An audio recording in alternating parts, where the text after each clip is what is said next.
السلام عليكم خوتي خواتاتي، كديرين؟ لاباس عليكم؟ نتمنى ان شاء الله تكونوا كلكم بخير وعلى خير يا ربي، وما ناقصكم التخير.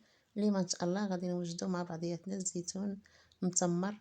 اصلا حنا وجدناه الجزء الاول، هذا الجزء الثاني ديال يعني النتيجه اللي حصلنا عليها من الزيتون اللي وجدناه شحال هذه قبل شي شهر تقريبا هذه او لا اكثر. المهم هو راه شد لي انا شهر هذا باش وجد. المهم هو هذا الزيتون ديالنا من بعد ما كنت دايره في الخنشه كيف ما شفتوا معايا في الفيديو الاول. اللي ما شافش الفيديو الاول غادي يلقاه كاين في القناه. اهبط شويه لتحت راه كاين في القناه من قبل شي شهر تقريبا.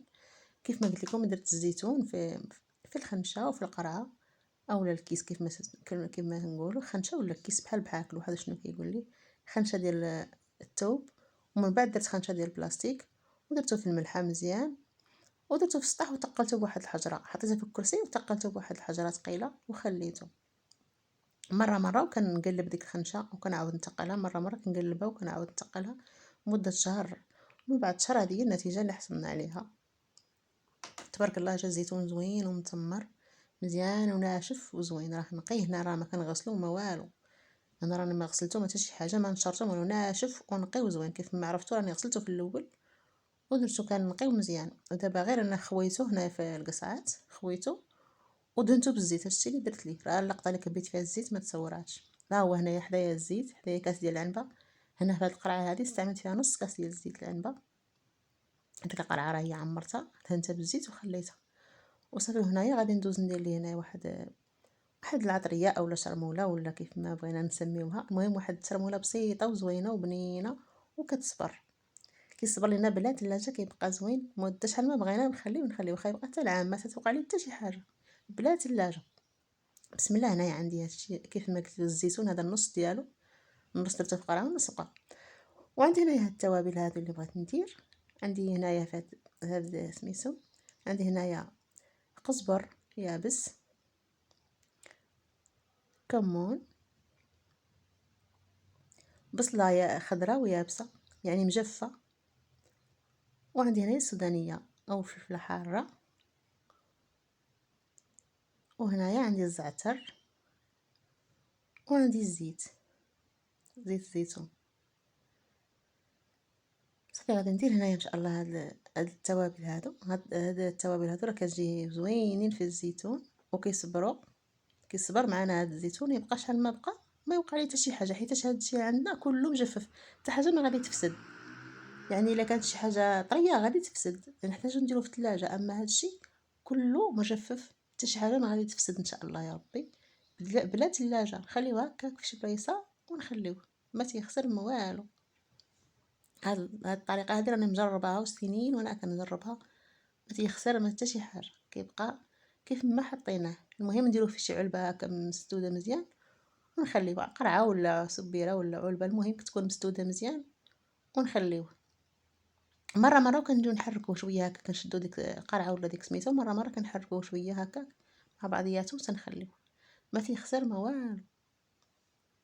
هنا انا ضفت هاد المكونات، انا كنضيفهم كاملين كيف ما قلت لكم. البصله خضراء ومجفه، والقزبر تا هو خضر، القزبر عادي القزبر اللي كنديروه تا هو مجفف، والفلفله حاره اولا السودانيه اولا كل واحد شنو تيقول ليها حاره، والبصله تا هي خضراء ومجفه،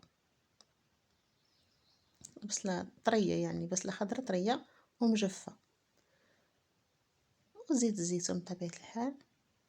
اللي ما عندوش قزبر خضر يابس خضر ومجفف يدير القزبر حبوب مطحون، كلهم كيجيو زوينين نفس النتيجه. قزبر حبوب مطحون ولا القزبر خضر ومجفف كلهم كيجيو زوينين. واللي عنده الثومه بودره يديرها في بلاصه الثومه في بلاصه البصله مجفه، كلهم كيجيو زوينين. انا ما عنديش البصله ديك الثومه بودره، كانت عندي البصله مجفه درتها. هذه البصله راني مصاوبها في الدار مجفه في الدار، يعني شي مره ان شاء الله ونشارك معكم الفيديو ان شاء الله يا ربي. نشارك معكم الثومه بودره والبصله بودره كيجيو زوينين. صافي هنا كنخلط العناصر مع بعضها، كنخلطهم مزيان هكا حتى كيتشربوا مع بعضياتهم. راه كيجي بنين هذا الزيتون، وراه ما كيجيش مالح بزاف، مالح في القياس. ديك الملحه اللي كنت درت معكم راه مشى منا في هذاك المرجان ديال الزيتونة ولا الماء ديال الزيتون، حنا تنقولوا عليه المرجان. المهم حيتاش كيبقى يهبط منه هذاك المرجان، كيهبط منه. هنا زدت شويه ديال الحار، تيجي حار وبنين هاد الزيتون، متقنعيش منه، كيجي بنين تبارك الله، في واحد البنة يا سلام. ما شهيتكم. المهم عارفين شنو فيه، وعارفين بلي راه مصوبينه في دارنا ونقي، ماشي بحال اللي كنشريوه من عند الناس اللي كيبيعوه. ما عرفناش شنو فيه، واش كان نقي ولا ما كانش نقي، وفين. المهم راكم عارفين الحاجه اللي كنصايبها في الدار ماشي بحال اللي كنشريوها. اللهم شويه ديال المجهود ونوجدوا شي حاجه في دارنا وكنعرفوا شنو كناكلوا.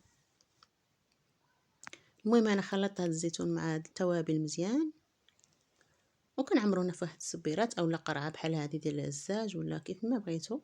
المهم تكون شي حاجه مسدوده، وكنعمروه هنايا وتنخليه وقت اللي بغينا نستعملوه تنهزو طبيسيل وناكلوه بصحه والراحه.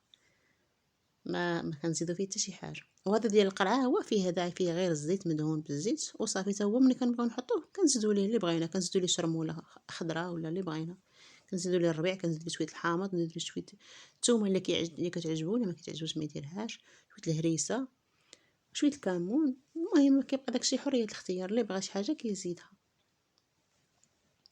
صافي هنا كنسد عليهم مزيان وتنخليهم هكا غير خارج الثلاجه، ما تيوقع لهم حتى حاجه، غير تكون شي بلاصه هكا بارده شويه، شي بلاصه بارده ما تكونش سخونه بزاف. صافي وتنخليهم على جنب، وتنخليهم مره نحرك هذيك القرعه وهذيك الصبيرات مره كنحركهم.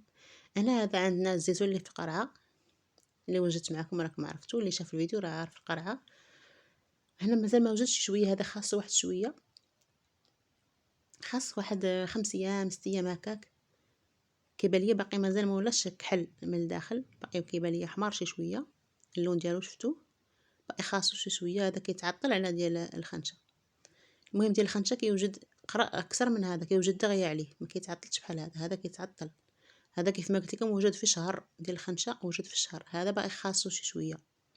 المهم انا رايي الخاص كيعجبني ديال الخنشه، كيعجبني ديال الخنشه، كيجي ناشف وكيوجد دغيا، كيجي ناشف ما كيجيش شي شويه مرطب. هذا ديال القرعه كيبان بحال فازق، كيبانش ناشف وكحل ناضر بحال هذا. المهم كلهم زوينين، ولكن كيبقى رايي انا ديال الخنشه هو اللي كيعجبني، هو اللي كنديرو بزاف، هو اللي كنا كنديروه من شحال هادي، اللي كانت كديرو امي الله يطول في عمرها. المهم هذا هو الفيديو ديالنا، وشكرا لكم بزاف على المشاهده. اتمنى يعجبكم الفيديو، وإلا عجبكم الفيديو ما تنساونيش من لايك وتعليق زوين. والناس اللي ما مشتركينش في القناه اشتركوا، والناس اللي مشتركين مرحبا بكم، الدار داركم. وشكرا لكم بزاف على المتابعه، اتمنى نكون خفيفه عليكم. والى اللقاء، الى فيديو قادم ان شاء الله يا ربي، في امان الله وحفظه.